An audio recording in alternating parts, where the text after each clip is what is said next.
Next chapter, Cornelia's questions. Cornelia was excited about having time with David. She had been longing to ask him questions both about his school and also about something that she was not too sure about. This was his seeming interest in her stuffed animals and dolls.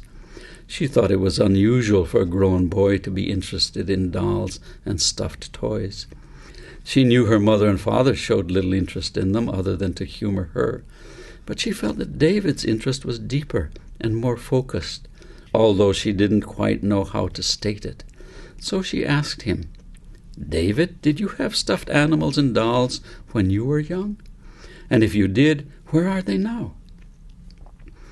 This nudged David out of the thoughts that were running through his mind, thoughts about what was and what was not communicated in relationships, and how these things balanced each other. So he was not sure that he heard Cornelia correctly, and so he asked her, "Do you mean, do I still play with toys?" "No, silly, but maybe that's a good question, too." David gulped, and without thinking, answered her in a way that surprised even him. "The toys that I had and have are real animals and real people, and what is so important about them is the way you treat them and pay attention to them." Cornelia felt this conversation going in a direction that she had not anticipated, and she also knew that its new direction was more interesting than her original question. So she quickly changed what she had intended to ask. Softly she asked, "How does that happen?" This was something she had learned from her conversations with her mother, and particularly with her father. She had learned that if her questions were vague, then the answers seemed to be more extensive and also more real. David looked at her, and he had to gather his thoughts before he replied. "Toys are like a doorway into your imagination," he heard himself reply, although this is not really what he had intended to say. "And the most important thing is to go through this doorway and to learn from the people and the animals that live in your imagination. They are really your deepest friends and teachers." "I don't know what you mean about the doorway. What do you mean?" David began to wonder if he was explaining correctly what he knew about his own imagination. "Well, I used to have a friend named Gordy." Again he was surprised to hear what he was saying. He had never told anyone about Gordy before. No one else could see Gordy, but when I closed my eyes, I could see him clearly. "Why did you close your eyes? I can see Jessie right now, even with my eyes open, but I don't see any doorway." "What about all your dolls and your other toys? Can you see them also?" "Of course, silly, can't you?" "No," said David, somewhat flustered. "I can remember what Jessie looks like, but I can't see her the way I used to see Gordy or my friend the elephant." "But how could you forget?" Cornelia asked. "I don't really know," David replied. "For me, I see them much more vividly when I close my eyes. And I remember Jessie, but I don't think I really see her like you do." "What a strange boy you are. Are boys so different from girls? I think girls can see lots of things, and they don't even need to close their eyes." David began to wonder if perhaps Cornelia was right. He had never considered that someone else's mind might be different from his own. And were girls' minds different from boys' minds? Were there walls and divisions in his own mind that required doorways, but there were no such walls in girls' minds? He realized he would have to have long conversations with Cornelia in order to learn what happened inside of her mind. Next chapter, Cornelia's counsel. Sitting in the guest room with Cornelia, David suddenly understood why he was there and what Cornelia needed from him. "There's something else I need to tell you about Elephant," he said. "Elephant was not alone. I met him first as one animal in a circle of animals. So I'm wondering if maybe Giraffe is also not alone. Maybe she also is part of a circle. Maybe there are other animals waiting for you to meet them. Close your eyes and call Jessie. Ask if she will come to you, even though she's still in your own room." Cornelia was confused. She had always held Jessie while she spoke to her, so she didn't know how this would happen now, but she trusted David. And so she closed her eyes, and inside of herself she said, "Jessie, can you come to me now, even though you're still in my room?" Behind her closed eyes, Jessie the giraffe appeared, more vibrant and alive than Cornelia had ever seen her before. Cornelia was astounded. "Jessie, I didn't know you could do that. I thought you were only there when I held you. And you look different. You're not so fluffy and soft, but you're strong and alive and really tall." Jessie replied, "Of course, I'm also soft and small when you need me to be that way, or when I need to be that way with you. But I'm also strong and really alive. It's just that you've never had a need for me in this way before." David said, "Ask her if there are other animals that guide you, and if she should take you to them." Not knowing what to expect, Cornelia asked Jessie, "Are there other animals you could take me to that are here to guide me?" "There are other animals, and I've been waiting for you to be ready to meet them. Come with me." Cornelia found herself trailing after Jessie, and she had to hurry because Jessie's legs were so long. Suddenly Jessie stopped and said, "Here, climb onto my back and I'll give you a ride." Jessie knelt down on her front knees and lowered her long neck, and Cornelia climbed up it until she was on Jessie's back. When Jessie stood up, Cornelia was amazed at how high up she was, and Jessie trotted off at a quick pace. Walking first through an open savanna, Jessie eventually came to a large river and went along the bank until she arrived at a small, secluded cove. Lying partly in the water and partly on the bank was an angry alligator. As Jessie approached, Alligator snapped at her. Jessie hesitated and then leaped over Alligator in one bound. Alligator smiled. "He likes to think that this is his place, but it belongs to all of us," Jessie said. Cornelia looked around to see who Cornelia meant by all of us, but all she could see was a large and very old tree. Jessie stopped under the tree and lowered herself onto her front knees so that Cornelia could climb down. Just as Cornelia's feet reached the ground, she noticed a very fat snake coiling and uncoiling itself down out of the tree branches. She looked at it and shuddered. "I don't think I like this place," she said to Jessie. Jessie smiled at her and said, "Snake and alligator are the primary guardians of this place. Once you get to know them, you'll be happy that they're here." A small squirrel chirped and hopped down out of the tree. Jessie said, "Hello, Mr. Squirrel. Look who I've brought to meet you."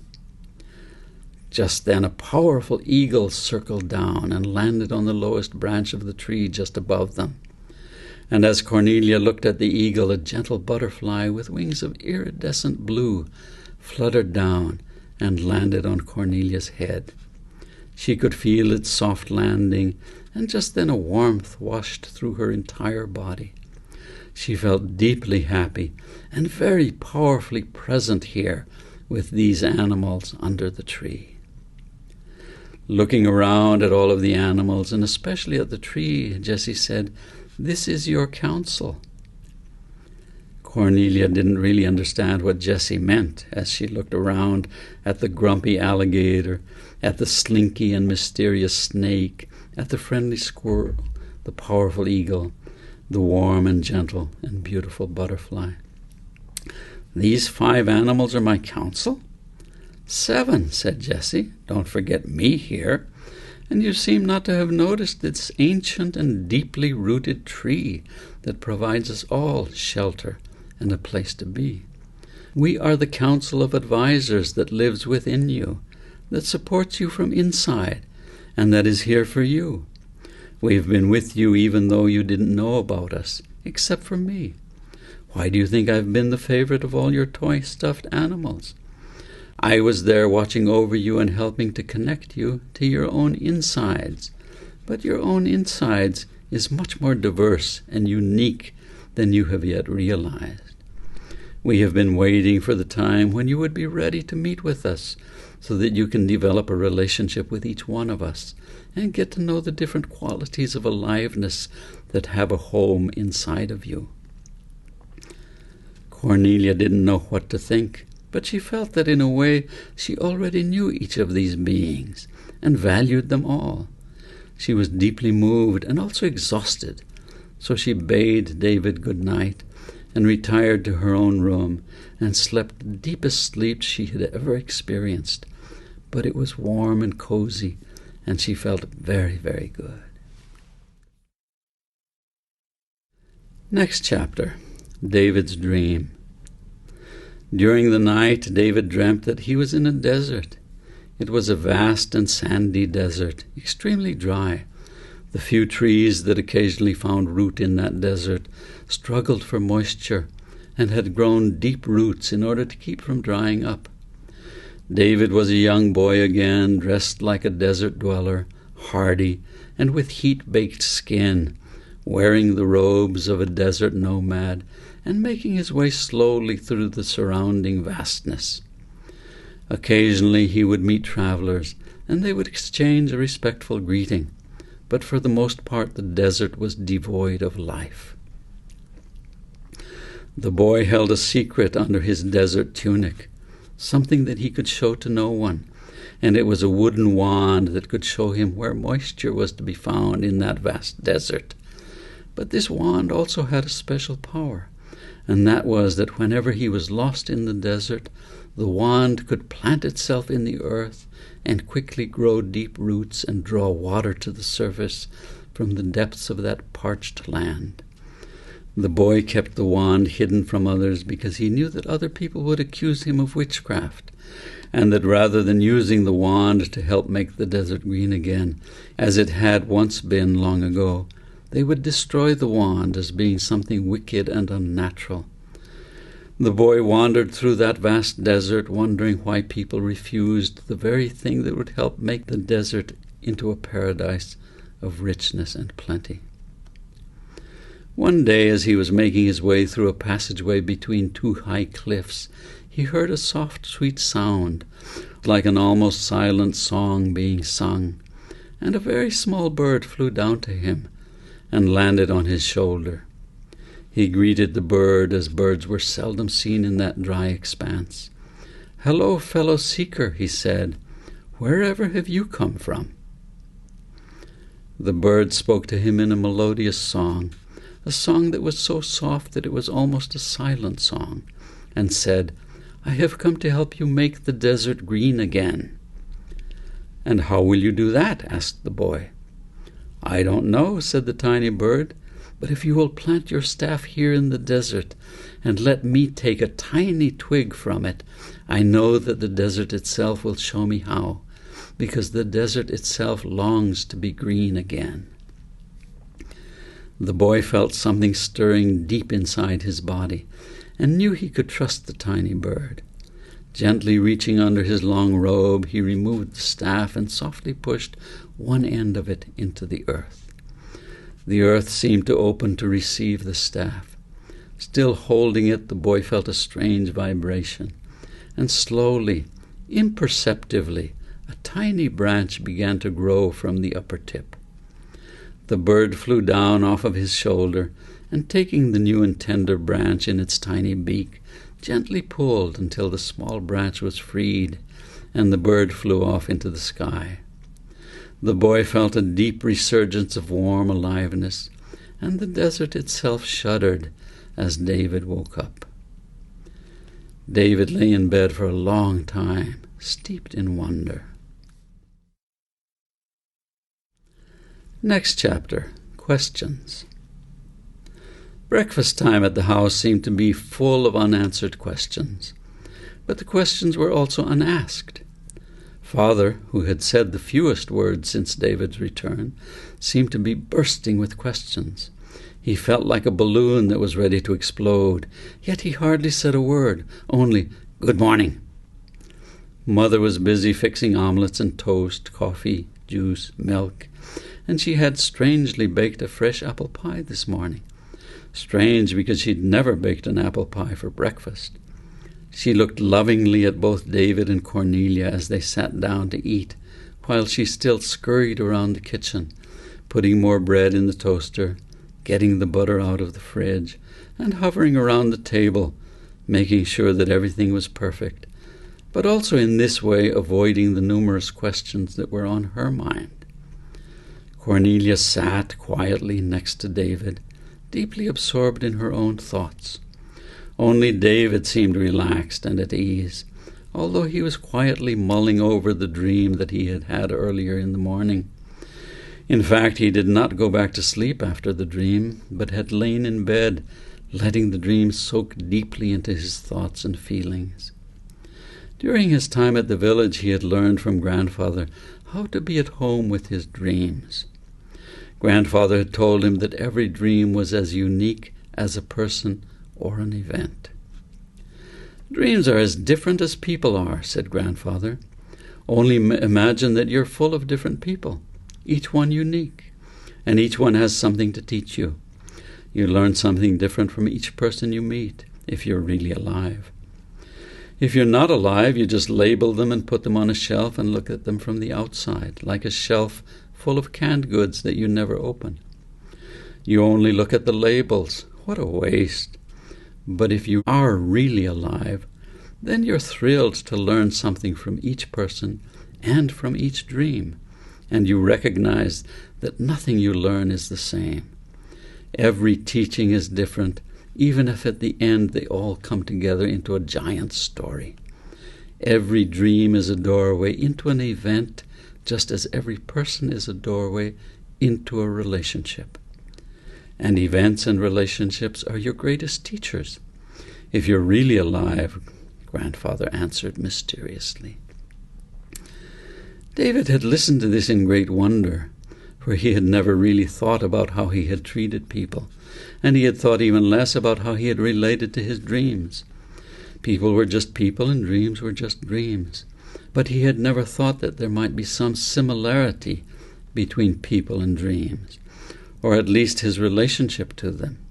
How did he relate to them? And what did Grandfather mean, if you are really alive?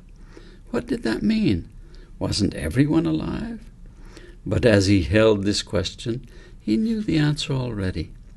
No one seemed as alive to him as Bear Man, and Grandfather was really alive, but in a different way. In fact, he realized that he had learned very much already from Bear Man and from Grandfather, but he had learned different things in different ways, and they both seemed so natural in the ways that they taught, as if they were just easily hanging out with David, being who they were.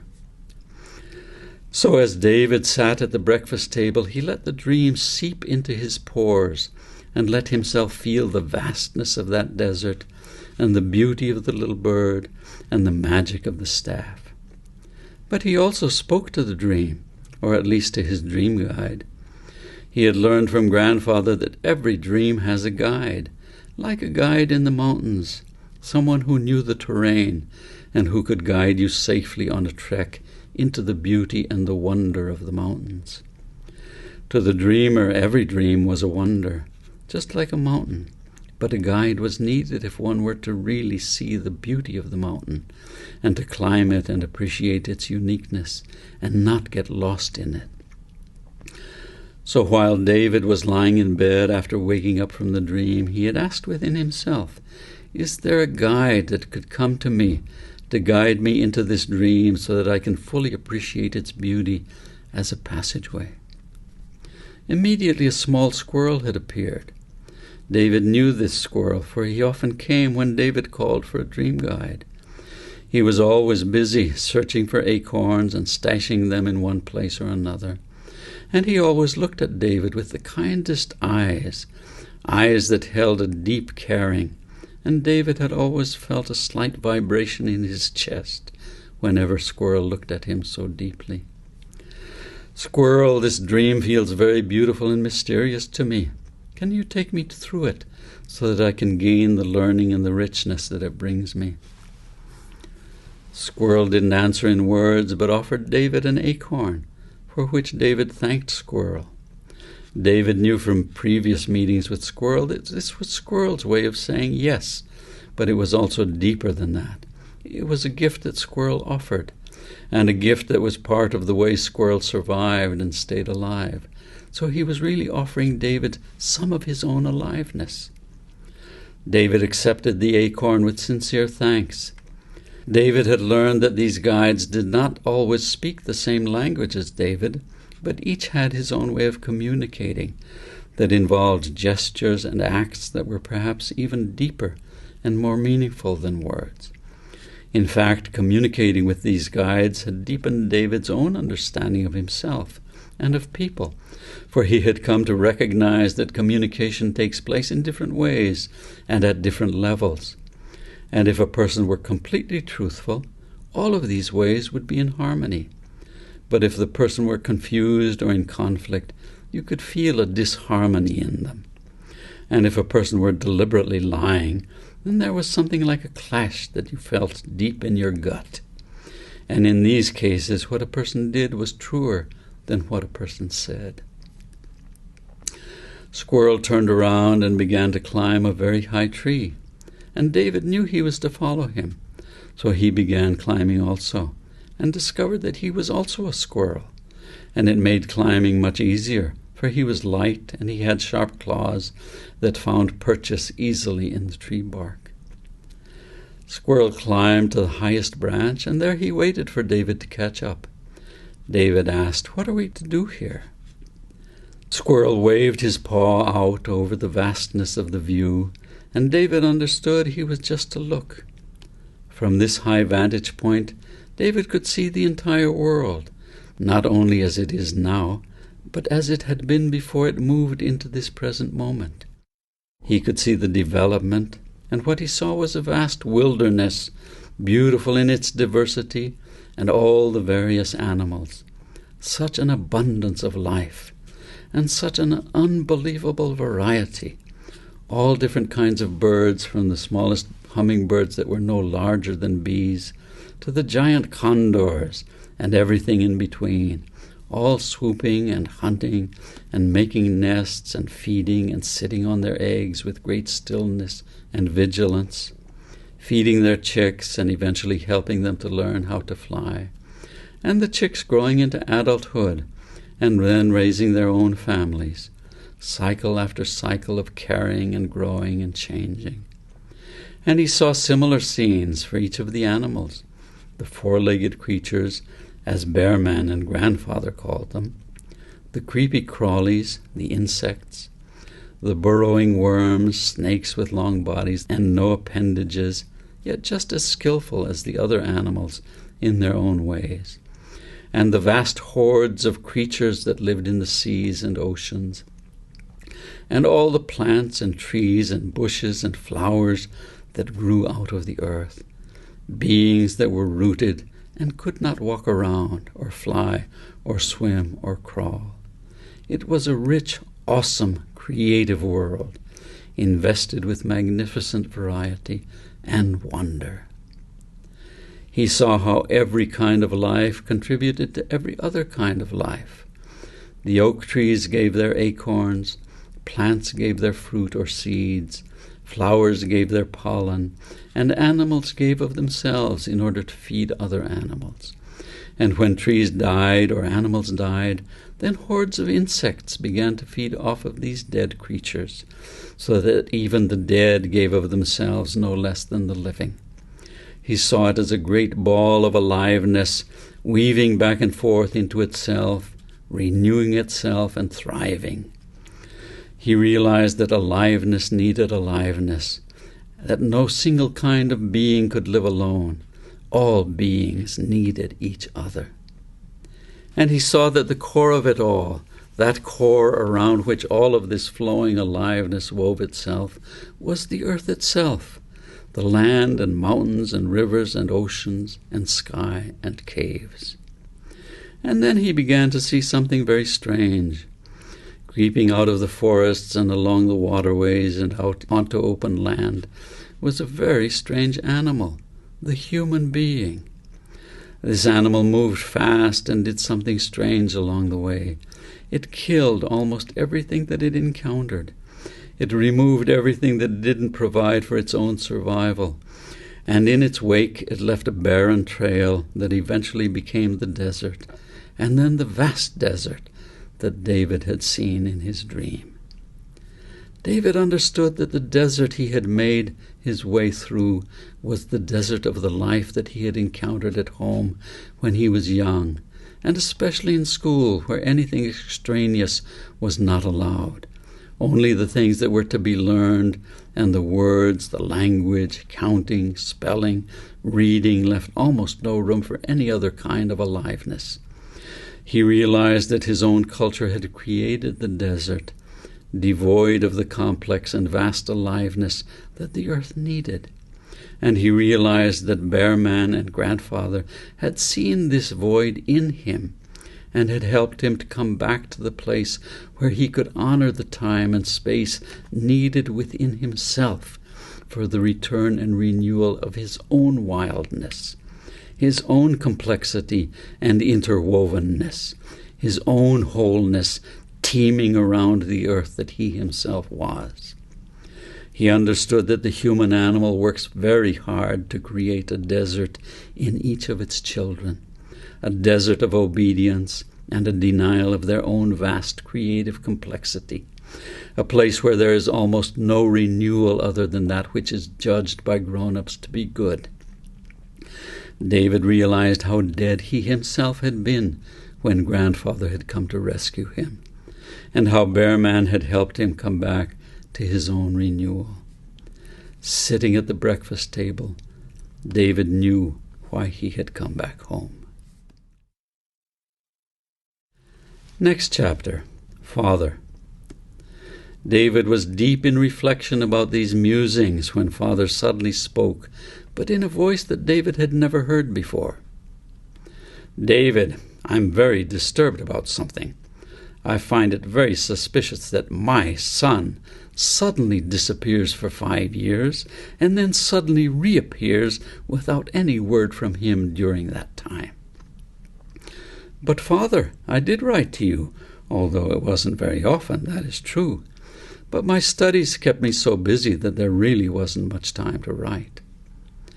What David said was quite true. He had had very little time to write.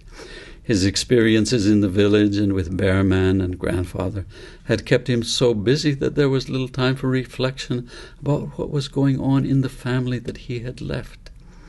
He was constantly placed in very real situations where he had to rely on his own inherent skills and abilities in order to deal with situations. And the most stressful thing was that initially, at least, he was in situations where he needed to be constantly alert and extremely present, both with the situation and with himself. Grandfather had said that he was being required to return to his own profound presence, as he had learned to leave it very early, in order to follow the patterns that his home and school were requiring of him. Grandfather had said that he had been trained like a dancing bear to leave his own natural rhythm and to dance to a tune that was not his, and that finding and trusting his own rhythm, the rhythm that he was born with, was essential if he was ever going to be fully alive again. So as Father spoke, David was keenly aware that Father himself was out of rhythm, that he was following a pattern or playing a role that had nothing to do with the present situation, that Father was acting as he thought others expected him to act, rather than being profoundly present within himself. Mother and Cornelia were both shocked at Father's harsh words. Father seemed to be looking for someone to blame, and also for a way to discharge his own anger, but an anger that had nothing really to do with the present situation. David just looked at Father calmly and remembered his dream of the vast desert. He had the feeling that Father was wandering around in that desert himself, looking for some stray element of aliveness. "There is life in that desert, Father." Father was shocked to hear David say this, and he felt suddenly very off balance.